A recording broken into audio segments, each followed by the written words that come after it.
الحمدللہ رب العالمین والصلاة والسلام علی سید المرسلین اما بعد۔ ایک بھائی سوال کرتے ہیں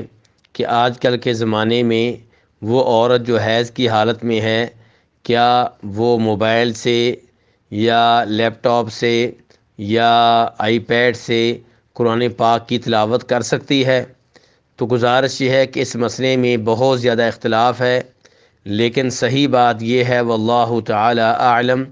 کہ کتاب و سنت میں کوئی ایسی صحیح صریح دلیل نہیں ہے جس کی بنیاد پہ ہم اس عورت کو جو حیض کی حالت میں ہے کلام پاک کی تلاوت سے روک سکیں، منع کر سکیں۔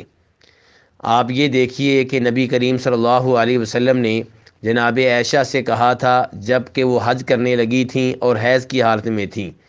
کہ تم وہ سارے کام کرو جو حاجی کریں گے، لیکن نماز نہ پڑھنا اور طواف نہ کرنا۔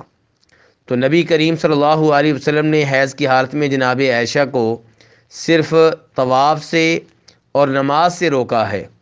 تلاوت کلام پاک سے نہیں روکا۔ اور ہم سب جانتے ہیں کہ حاجی لوگ جو ہیں وہ